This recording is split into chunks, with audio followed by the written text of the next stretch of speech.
So these are some of my favorite moves. They're very feminine moves. They can be very sexy moves. They can also be very selfish moves, and that they can feel really good in the body. What are required for these to be more and more dramatic are ab strength, core strength, and then also flexibility, both in your lower back, in your lumbar spine, and also in the upper thoracic spine. So as we've practiced, you can come up and down from the back or from the tummy. So we'll start with the back. And both hands are going to come back, fingers planted, and you're going to find this just sort of feeling in the body first. One leg is straight, one knee is bent, it doesn't matter which one. You're just going to lift your heart to the sky and feel that arch. So that's where it begins. And then when you're ready, engaging the belly, shifting the weight into the hands, you're going to aim for the ground with the top of your head.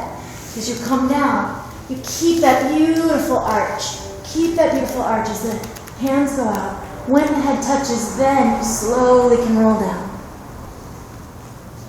And coming up is just the opposite. So you bring your arms out like wings, come up on the top of the head first, and then really engage the belly. Press into the ground with the hands. Hard enough to get some support, but gentle enough to glide up. And you can come all the way up. This is not a good exercise to do if you haven't warmed up your back first. So make sure that you only do this after you've got some warmth in your back, you've done some cat-cows, you've done some spine circles, whatever it is that you want to do. This can really be a painful exercise if you try to do it with a cold back. So that's from the back, and then of course we have from the belly. So if you just start on the belly, the movement in this one is you want the hips to release.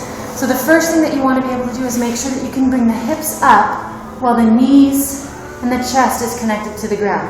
And you'll notice my feet do all kinds of different things. So you can keep one foot up, one foot down, you can play with those a little bit. You'll find what you like. So what's going to happen when you're ready to come up, and you may need to just do this for a while, releasing the hips, maybe playing with, really getting some movement in those hips. And when you're ready to come all the way up, you're going to bring the hands almost like you were going to do a push-up. But instead of pushing up, you're going to press back.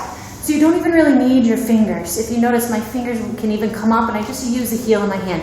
If you want to keep your fingers on the ground, the pressure is in the heel of the hand. So the goal is to lift the hips up and keep the hips up and the chest connected to the ground as long as possible. And then when you can't anymore, you'll come all the way up. And there's a couple of ways to come out of this.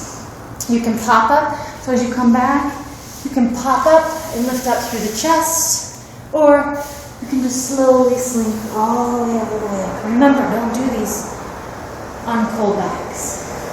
To come down, you'll lift the hips up, and you'll try to get the chest to the ground as soon as possible. And then lower yourself out. Hands come by the shoulders, push back. To come all the way up. And there's a ton of variations. So play with the feet, if you kick the feet, if you bring one up or one down, and you can also start to play with widening it. So maybe you take the knees a little bit wide, and as you come up, the knees are spread wide. So you can play with these different variations, see what you like, and again,